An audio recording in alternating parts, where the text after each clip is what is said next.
आज हम स्टार्ट करने जा रहे हैं टीजीटी पीटी के practice set paper. First paper हम ऑलरेडी करा चुके हैं, ये हमारा second set practice set paper है। तो रोकड़ वही का शेष होता है, इसका आंसर तो हम पहले लास्ट क्लास में ही बता चुके थे। रोकड़ वही का शेष क्या होता है? डेबिट शेष।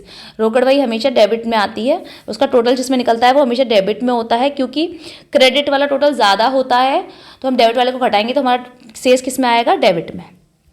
अब लेखाकरण में कैसे व्यवहारों का लेखा किया जाता है? देखा, लेखाकरण से हमें जो मतलब होता है वो हमारा रोकड़ से मतलब होता है, पैसों से मतलब होता है। तो लेखाकरण का क्या होता है? लेखाकरण के व्यवहार मुद्रा में व्यक्त होते हैं, तो इसका आंसर होगा जो मुद्रा में व्यक्त होते हैं। निम्न में से किसके वर्गीकरण एवं संग्रह किया जाता है? किसका वैल्यूएशन और कलेक्शन किया जाता है? ये किस में किया जाता है? ये किया जाता है खाता बही में, ठीक है, लेजर में।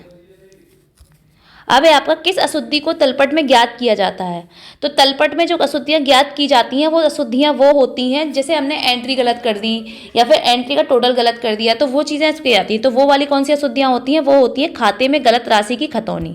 तो इसका आंसर क्या होगा? खाते में गलत राशि की खतौनी। तलपट बनाना मुख्यतः सहायक होता है, तो किस लिए सहायक होता है? जब कोई गलती हो जाए उसे ज्ञात करने के लिए। तलपट हमारा क्यों बनाया जाता है? जब कोई गलती हो जाए खातों में या फिर एंट्री में तो उसे ज्ञात करने के लिए तलपट बनाया जाता है। तो इसका आंसर क्या होगा? इसका आंसर होगा खातों में यदि कोई अशुद्धि हो जाए तो उसे ज्ञात करने में। आंसर होगा इसका बी। राजेश के खाते में 5400 की डेबिट खतौनी 4500 की गई, यह अशुद्धि क्या कही जाएगी? अब देखिए यहाँ पे चार प्रकार की अशुद्धियाँ हैं। सैद्धांतिक अशुद्धियाँ, लिपिकीय अशुद्धियाँ, पूरक अशुद्धियाँ, पूरक को क्षतिपूरक भी बोलते हैं, ठीक है, और लेखा संबंधी अशुद्धियाँ। सैद्धांतिक अशुद्धियाँ क्या होती है? जिसके सिद्धांत ही गलत हो जाएं। जैसे मान के चलिए कुछ भी चीज़ आपको मिली है और आपने ये दिखा दिया कि हमने दी है वो, तो उसके सिद्धांत ही गलत हो गया, उसका मतलब ही गलत हो गया। लिपिकीय अशुद्धियाँ क्या होती हैं? हमने कुछ और अमाउंट डेबिट करनी थी, कुछ और डेबिट कर दी, ठीक है, गलत अमाउंट कर दी मतलब, तो वो कहलाती है लिपिकीय अशुद्धियाँ। क्षतिपूरक अशुद्धियाँ वो होती हैं जैसे एक अशुद्धि से दूसरी अशुद्धि की भरपाई हो जाए। जैसे क्रय वापसी में क्या किया हमने? 10,000 रुपये अधिक लिखने थे, ठीक है, और हमने क्या कर दिया? क्रय वापसी में से घटा दिए, अधिक लिख दिए क्रय वापसी में, और क्रय वापसी बही क्या कर दिया? क्रय वही में क्या कर दिए हमने? 10,000 रुपये अधिक लिख दिए और क्रय वापसी वही में से 10,000 रुपये घटा दिए, तो दोनों का बैलेंस हो गया डेबिट क्रेडिट का बराबर, तो वो होती है आपकी क्षतिपूरक अशुद्धि। अब लेखा संबंधी अशुद्धि क्या होती है? जैसे गलत एंट्री बना देना या खातों में गलत टोटल निकाल देना या उसका बैलेंस निकाल देना, ठीक है। तो अब इसमें क्या गड़बड़ी हुई थी? इसमें गड़बड़ी हुई थी अमाउंट में, हमने 5400 की जगह 4500 की खतौनी कर दी थी, तो वो कहलाती है जिसमें एंट्री में अमाउंट में गड़बड़ी हो, लिपिकीय अशुद्धियाँ। यदि 590 क्रय वापसी और क्रय वापसी वही में 950 लिखी गई तो तलपट पर क्या प्रभाव पड़ेगा? अब देखिए क्या बोल रहा है, ये बोल रहा है कि 590 क्रय वापसी, 590 क्रय वापसी वही में 950 लिखी गई। जब 590 क्रय वापसी है, ठीक है, और क्रय वापसी वही, तो हमारे जो तलपट का टोटल होता है वो क्रय वापसी से लिखा जाता है, तो क्रय वापसी में तो अमाउंट सही लिख रही है, तो जब क्रय वापसी में अमाउंट सही लिख रही है तो हमारे तलपट पे इसमें कोई प्रभाव नहीं पड़ेगा, तो इसमें आंसर आएगा अप्रभावित रहेगा। अब है कृष्णा एंड कंपनी को 5,000 का माल बेचा गया, तो एंट्री क्या बनेगी? पहले देखिए पहली एंट्री बनाइए, कृष्णा एंड कंपनी को 5,000 का माल बेचा गया, तो क्या बनेगी एंट्री? कृष्णा 5,000 की, और टू सेल्स कितने की है? 5,000 की। जो बोल रहे हैं अब जो बिक्री वही में 500 लिखा गया, परंतु कृष्णा एंड कंपनी के खाते में 5,000 क्रेडिट कर दिए गए। अब देखिए 500 रुपये तो विक्रय वही में पहुंच गए, तो करने थे 5,000, तो हमने क्या कर दिए? अब 5,000 में से 500 घटा देंगे तो कृष्णा के में कितने आएंगे? कृष्णा के में आएंगे, कृष्णा एंड कंपनी में 4,500 हो गए। अब बाद में सारा माल वापस आ गया, जब हमने सेल किया था वो माल वापस आ गया तो आपका सेल रिटर्न हो गया, तो सेल रिटर्न में कितने हो गए आपके? 5,000। तो एंट्री क्या बनेगी? Sale return account debit, Krishna and company account debit to sales account to Krishna and company account, तो आंसर होगा आपका सी।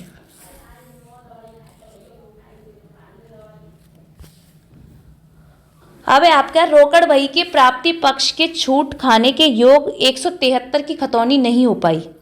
रोकड़वही की प्राप्ति पक्ष में छूट खाते में क्या हुआ, 173 की खतौनी हो ही नहीं पाई तथा कोई अन्य त्रुटि नहीं की गई और कोई गलती भी नहीं की गई। रोकड़वही मतलब कैश बुक में, ठीक है। और तलपट के क्रेडिट पक्ष का योग कितना था, 25,400। तो डेबिट का योग क्या होगा, जब 25,400 डेबिट क्रेडिट का योग था तो 173 की खतौनी नहीं हो पाई, तो आप क्या कर देंगे, 173 को घटा देंगे। तो घटा देंगे तो आंसर क्या हो जाएगा आपका, 25,227। अब है उपार्जित आय दिखाया जाता है। देखिए उपार्जित आय का पहले तो मतलब क्या होता है, उपार्जित आय का मतलब होता है जो ब्याज, उपार्जित ब्याज का मतलब होता है जो ब्याज कमा ली गई लेकिन क्या हुआ, वो प्राप्त नहीं हुई, मतलब इस साल हमें क्या हुआ, वो प्राप्त नहीं हुई। तो उसे क्या करेंगे हम, उसे लाभ हानि खाते के डेबिट, लाभ हानि खाते के क्रेडिट से के ब्याज में से घटा देते हैं। उपार्जित को जोड़ देते हैं, उपार्जित को जोड़ देते हैं और अनुपार्जित को घटा देते हैं। तो हमारे पास ये दे रखा है, अनुपार्जित नहीं है, ये उपार्जित दे रखा है हमारे पास। तो उपार्जित को क्या करते हैं, हम जोड़ते हैं, अनुपार्जित को घटा देते हैं। तो क्या करेंगे, इसे लाभ हानि खाते के क्रेडिट में ब्याज में जोड़ देंगे। तो आंसर क्या होगा हमारा, डी। अब है चिट्ठी के द्वारा प्रदर्शित होता है। चिट्ठी के द्वारा क्या क्या चीज प्रदर्शित होती है, देखिए व्यापार की आर्थिक स्थिति भी, व्यवसाय द्वारा कमाया गया लाभ भी प्राप्त होता है, सभी वास्तविक खातों के शेष भी प्राप्त होते हैं। तो उपयुक्त सभी, ठीक है, उपयुक्त सभी खातों का शेष, आंसर क्या होगा, डी। यदि तलपट में व्यापारिक भत्ता दिया गया है तो इसे अंतिम खातों में दिखाया जाएगा। यदि तलपट में क्या हुआ है, यदि तलपट में व्यापारिक भत्ता दिया गया है तो इसे क्या किया जाएगा, तो इसे विक्रय खाते में घटा दिया जाता है। जब विक्रय दे रखा हो तो विक्रय में से व्यापारिक घट्टे को क्या करेंगे, घटा देंगे। तो विक्रय कहाँ आता है, व्यापार खाते में, तो व्यापार खाते के विक्रय में से घटा देंगे। तो आंसर होगा आपका बी। चिट्ठे में किस प्रकार के खाते दिखाए जाते हैं, देखिए चिट्ठे में 2 प्रकार के खाते दिखाए जाते हैं, एक तो वास्तविक और एक व्यक्तिगत खाता। तो अवास्तविक खाते नहीं हो रहे, वास्तविक और व्यक्तिगत खाता। तो आंसर क्या होगा, आंसर होगा आपका डी, वास्तविक और व्यक्तिगत खाते। पूर्वदत्त व्यय खाता किस खाते के अंतर्गत आता है, देखिए पूर्वदत्त व्यय खाता और अदत्त व्यय खाता, ये वैसे तो हमारे व्यय जो खाते होते हैं वो सारे नाम मात्र खाते होते हैं, लेकिन पूर्वदत्त व्यय और अदत्त व्यय ये आपके क्या होते हैं, ये होते हैं व्यक्तिगत खाते। तो आंसर क्या होगा आपका, व्यक्तिगत खाता। अब है परिशोधन योग्य ऋण पत्र, ठीक है, परिशोधन योग्य ऋण पत्र जो आपको क्या हो गया हो, वो ऋण पत्र जो आप कहीं भी उठाकर, जो डॉक्यूमेंट, उन चीज़ों को जो उठाकर आप कहीं भी ले जा सकते हैं। तो पहली बात तो देखिए ऋण पत्र जो होता है वो हमारा दायित्व होता है, लाइबिलिटीज होता है, और कहीं भी उठा कर ले जा सकते हैं। तो उसका मतलब क्या होगा, चल, ठीक है। तो क्या आंसर होगा उसका, चल दायित्व। तो इसका आंसर होगा डी। अब है क्वेश्चन आपका, बैंक ओवरड्राफ्ट किस प्रकृति का होता है। देखिए बैंक जो होता है वो हमारा क्या होता है, बैंक के व्यक्ति आता है और जाता है, व्यक्ति का काम होता है, बैंक खुद से काम नहीं करती, उसका कोई काम कौन करता है, व्यक्ति करता है। तो इसका आंसर व्यक्तिगत खाता होता है, क्योंकि व्यक्ति के द्वारा थ्रू किया जाता है, इसलिए इसका क्या किस प्रकृति का होता है, ये प्रकृति का होता है, व्यक्तिगत प्रकृति का। अब है आपका लाभ हानि खाते का ऋणी शेष क्या है। लाभ हानि खाते का ऋणी शेष क्या है, देखिए लाभ हानि खाते का ऋणी शेष, वो पहले बात ध्यान रखिए, इन संपत्तियों को पढ़िए, क्या क्या संपत्तियां होती है। देखिए 6 संपत्तियां जो होती हैं वो नुकसान पहुंचाने वाली, कृत्रिम संपत्तियां जो प्राकृतिक से ना प्राप्त होकर किसी मानव से प्राप्त होती है वो कृत्रिम संपत्तियां कहलाती हैं। स्थायी संपत्तियां वो होती हैं जो फिक्स रहती है हमेशा। मूर्त संपत्तियां वो होती हैं जिन्हें महसूस किया जा सकता है, ठीक है, छुआ नहीं जा सकता, जिन्हें क्या कर किया जा सकता है, महसूस किया जा सकता है। मूर्त संपत्तियां वो होती हैं जिन्हें क्या किया, छुआ या महसूस किया जा सकता है, मतलब जिन्हें हम छू सकते हैं। और अमूर्त और होती है एक और संपत्ति जिसे हम छू नहीं सकते, जिसे हम महसूस और छू नहीं सकते, ठीक है। तो अब लाभ हानि खाते का ऋणी शेष क्या होता है, लाभ हानि का ऋणी शेष होता है कृत्रिम संपत्तियां जो मानव के द्वारा बनाई जाती हैं, ठीक है।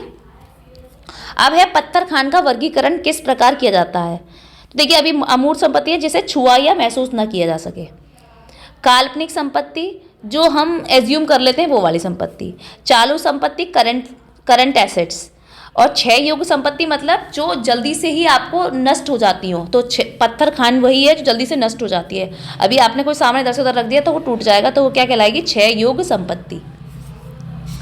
अब है आपका 19 क्वेश्चन, पुरानी मशीन की बिक्री से स्वामी की समता पर क्या प्रभाव पड़ेगा। देखिए पुरानी मशीन की बिक्री हो रही है तो सेल हो रहा है, तो सेल हो रहा है तो पैसा आ रहा है, लेकिन आप जो इक्विटी आपने जो लगाई थी, जो पैसा आपने व्यापार या बिजनेस स्टार्ट करने में लगाया था, उस पर क्या प्रभाव पड़ेगा? तो उस पर तो उसका कोई प्रभाव नहीं पड़ेगा। तो इसका आंसर होगा अपरिवर्तित रहेगी, ए आंसर इसका। अब है आपका असमाप्त बीमा क्या होता है? असमाप्त बीमा वो होता है जो हम पूरा बीमा जिसका पेमेंट नहीं करती, जैसे बीमा कंपनी उसका पेमेंट पूरा नहीं करती, वो कहलाता है असमाप्त बीमा। तो वो आपकी क्या होता है? वो होता है आपका चालू संपत्ति। तो आंसर है आपका ए। आज की क्लास हम यहीं पे ख़त्म करते हैं, कल फिर मिलेंगे हम नई क्लास के साथ। अगर आपको मेरी क्लासेस पसंद आ रही हैं तो मेरे चैनल को लाइक शेयर सब्सक्राइब कीजिए।